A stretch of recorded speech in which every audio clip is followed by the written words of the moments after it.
राज्यातील साखर कारखान्यांसाठी जो ऊस तोडणी मजूर त्या ठिकाणी येतो, आता सुट्टी लक्षवेधी झाली 2020 साली आपण याची 2.2 पर्यंत संपवूया. 14% भाववाढ ऊस तोडणी कामगारांना त्या ठिकाणी देण्यात आली. हे काहीतरी करू. सभापती महोदय, कालच मुंडे साहेबांची जयंती त्या ठिकाणी साजरी झाली. आयुष्यभर मुंडे साहेबांनी ऊसतोड कामगारांसाठी त्या ठिकाणी काम केलं. त्यांच्यानंतर पंकजाताई आणि जयंत पाटील यांचा लवाद नेमण्यात आला आणि त्यावेळेस म्हणजे पवार साहेबांच्या नंतर हा लवाद नेमण्यात आला होता. त्यांनी निर्णय देत असताना 1 वर्ष साखर संघाने त्याच्यामध्ये डिले केला आणि 5 वर्षापर्यंत हा करार त्या ठिकाणी करण्यात आला. परंतु सभापती महोदया, 2020 चा जो करार झाला त्याची मुदत ही 27 तारखेला पाठीमागच्या संपली. परंतु आता साखर संघ सहकार मंत्र्यांकडे ढकलतोय. सहकार मंत्री म्हणतायत साखर संघ पाहिल. मागच्या आठवड्यामध्ये माननीय सहकार मंत्र्यांच्या अध्यक्षतेखाली मीटिंग ठेवली. आम्ही सर्वजण पुण्याला त्या ठिकाणी गेलो होतो. 7 संघटना याच्यामध्ये काम करतात. सर्वच्या सर्व संघटनांचं एकमत झालं आणि 55% दरवाढ देण्यात यावी अशा प्रकारची मागणी त्या ठिकाणी करण्यात आली. सभापती महोदया, अद्याप त्या बाबतीतला काही निर्णय हा घेतलेला नाही. साखर संघाने 24% पर्यंत वाढ देतो म्हणाले, परंतु ऊसतोड कामगार संघटना ज्या आहेत त्या 55% वरतीच त्या ठिकाणी ठाम आहेत. आणि हा निर्णय माननीय सहकार मंत्री महोदयांनी आम्हाला या ठिकाणी उत्तर द्यावं. त्यांच्याकडून अपेक्षा आहे की हा लवकरात लवकर आपण संपवणार आहात का? प्रश्न घ्या. किती टक्के भाववाढ आपण देणार आहात? आणि दुसरं, सभापती महोदया, साखर कारखान्यांकडून मुकादमाला उचल दिली जाते. मुकादमाकडून ऊस तोडणी कामगाराला उचल दिली जाते. परंतु हा व्यवहार कुठेही कायदेशीर नसल्यामुळं अनेक मुकादमांकडे 3 मुकादमाकडून 1 ऊस तोडणी कामगार उचल घेतोय आणि जाताना मात्र 4थ्याच्या बरोबर जातो. या प्रकारामुळे सभापती महोदया, अनेक ऊस तोडणी मुकादमांनी फाशी घेऊन स्वतःचं आयुष्य संपवलेलं आहे आणि हा सर्व व्यवहार आदबट्ट्याचा होत चाललाय.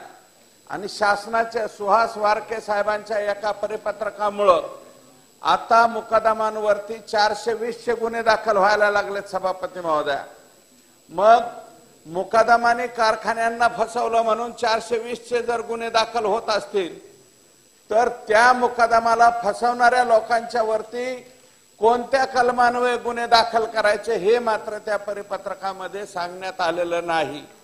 म्हणून अनेक वर्षाची ही मागणी आहे सभापती महोदया की आता कारखानदारांच्या पण लक्षात आलंय. सभापती महोदया, यंदा दुष्काळ असून सुद्धा जवळजवळ महाराष्ट्रातले अर्धे कारखाने हे नोकेन झालेले आहेत.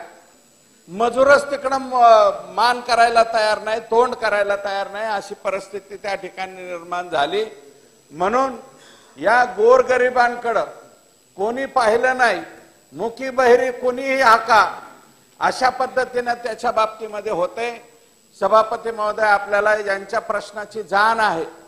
आपण निश्चितपणे ऊसतोड कामगारांच्या बाबतीमध्ये, त्यांच्या होणाऱ्या अबॉर्शनच्या बाबतीमध्ये, पिशवी काढण्याचे अनेक प्रकार बीड जिल्ह्यामध्ये झाले होते, त्याच्यावरती सुद्धा आपणच आवाज उठवला होता. कारण युट्रस म्हणतात ते काढण्याचं भयानक प्रमाण बीड जिल्ह्यामध्ये होतं, त्याच्यावरती सुद्धा आपण आवाज त्या ठिकाणी उठवला होता.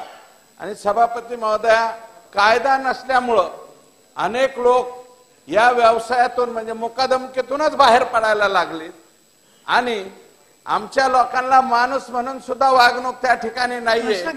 आता शशिकांत शिंदे साहेब इथं बसलेले आहेत, त्यांच्याच इथं जरंडेश्वर कारखाना आहे, आणि चिंते जसे पिंपळगाव specific का एक-एक काहीतरी प्रश्न गाव द्या. आहे सभापती महोदया. सभागृहाला दोन गांभीर्य आहे. मुकादमांचा ऍक्सिडेंट झाला, 2 तास कारखान्याचा माणूस सुद्धा तिथं गेला नाही, म्हणून दोन्ही डेथ झाले.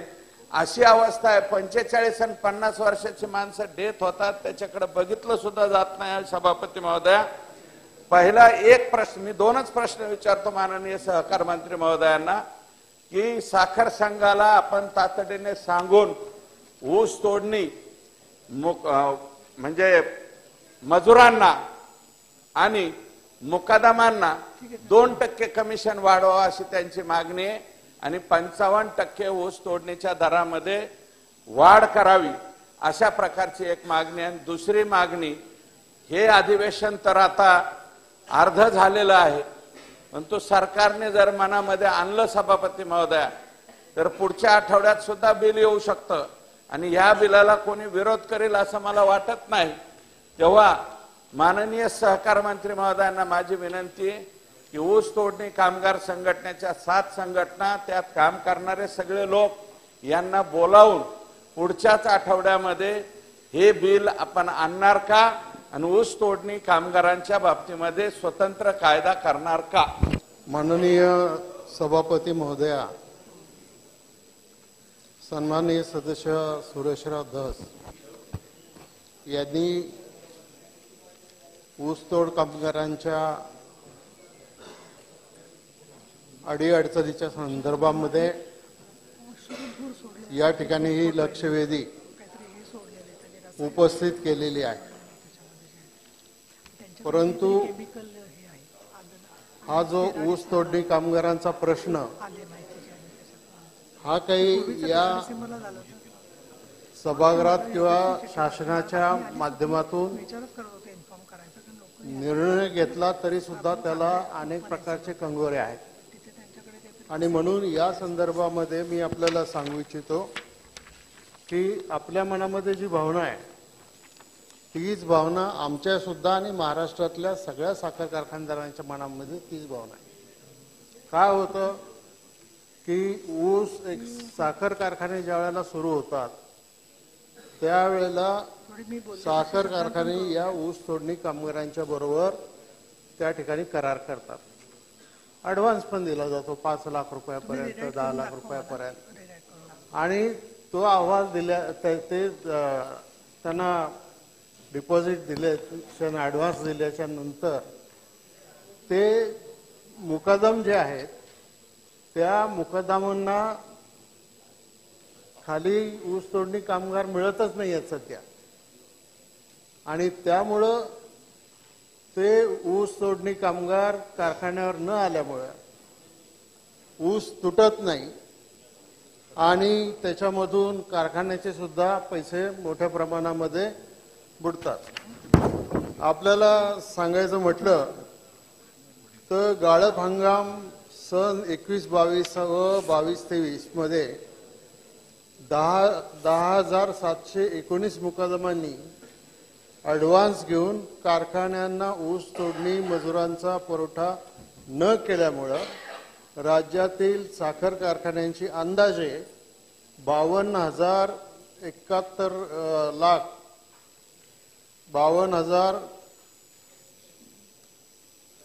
लाख इतकी रक्कम या मुकादमांच्याकडून परत येऊ शकलेली नाही.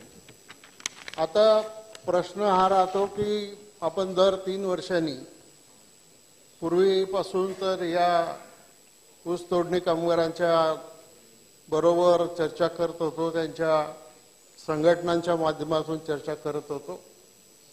आधी माननीय शरदराव पवार साहेबांच्याकडे याची चर्चा व्हायची, मग मुंडे साहेब आले, मुंडे साहेबांच्या बरोबर चर्चा व्हायची. आता पंकजाताई आणि जयंतराव पाटील यांच्या बरोबर चर्चा झाली. आता मी सुद्धा एक साखर संघाचा संचालक असल्यामुळं आणि साखर खात्याचा मंत्री असल्यामुळं या संदर्भामध्ये साखर संघाने एक बैठक 20 ऑक्टोबरला घेतली, त्याला आपण हजर होतात. त्याच्यानंतर दुसरी बैठक 28 नोव्हेंबरला घेतली, तिसरी बैठक 4 डिसेंबरला घेतली. परंतु बैठका जरी झालेल्या असल्या असं दोर सोडलेले तरी सुद्धा मागणी आणि कारखान्यांना परवडणारी रक्कम याच्यामध्ये कुठंतरी एकमत झालं पाहिजे आणि आजपर्यंत सगळे करार आपण एकमतानेच केलेले आहे. आणि म्हणून मला 2 बैठकांना अचानक दुसरं काही काम निघाल्यामुळे जावं लागलं, पण मी त्याची जबाबदारी घेतलेली आहे. आणि तुमच्या माहितीसाठी आणि सदनाच्या माहितीसाठी सांगतो की या संदर्भामध्ये ऊस तोडणी कामगारांच्या संघटनांच्या बरोबर उद्या पुण्याला साखर संघाने बैठक आयोजित केलेली आहे आणि त्यामुळं तिथं चर्चा होऊन काहीतरी मार्ग निघेल आणि ते नंतर त्यांची काय चर्चा होते मी तिकडे गेल्यानंतर मला भेटून साखर संघाचे अध्यक्ष सांगणार आहे. त्यामुळं अगदीच आम्ही दुर्लक्ष केलंय असं कृपया मानू नका. आमचं सुद्धा ऊस तोडणी कामगारांना न्याय द्यायची भूमिका आहे. आणि दुसरं असं की ज्या वेळेला एक काळ असा होता की त्या काळामध्ये या विशिष्ट जिल्ह्यांमध्ये बीड जिल्हा असेल किंवा आणखी कुठले जिल्हे असेल तिथलेच लोक ऊस तोडायला यायचे. आता त्यांची मुलं शिकली आणि शिकल्यामुळं त्यांचं सुद्धा जीवनमान राहणीमान सुधारलं. काही नोकरीला लागली, काम धंद्याला लागली आणि त्याच्यामुळे आता नवीन पिढी काय ऊस तोडणी कामगाराचं काम करू इच्छित नाही. आणि काही दिवसानंतर या सगळ्या साखर कारखान्यांच्या समोर ऊस तोडण्याच्या संदर्भामध्ये संकट येऊ शकतं. गुजरातमध्ये आज सुद्धा शेतकरी स्वतः ऊस तोडतो आणि कारखान्याला नेऊन घालतो. ती प्रथा आपल्या इथे नाही. आपल्या इथं हे काम साखर कारखाने करतात आणि म्हणून याच्यातून आपल्याला मार्ग काढायचा आहे. आणि मगाशी आपण ज्या कायद्याच्या संदर्भामध्ये सांगितलं तर त्याचा सुद्धा मी विचार करू, कारण शेवटी ऊस तोडणी कामगार आणि साखर कारखाने हे दोघंही सुरक्षित राहिले पाहिजेत. आणि आत्ता केंद्र सरकारने 900 हार्वेस्टर महाराष्ट्राला मंजूर केलेले आहे. त्या हार्वेस्टरच्या माध्यमातून हे हार्वेस्टर लॉटरी पद्धतीने दिले जाणार आहेत. तर त्याच्या माध्यमातून देखील ऊस तोडणी करण्याच्या संदर्भामध्ये आपले प्रयत्न सुरू आहे. हे जर यशस्वी झालं तर भविष्य काळामध्ये राज्य सरकार सुद्धा त्याच्यामध्ये तशी भूमिका घेईल.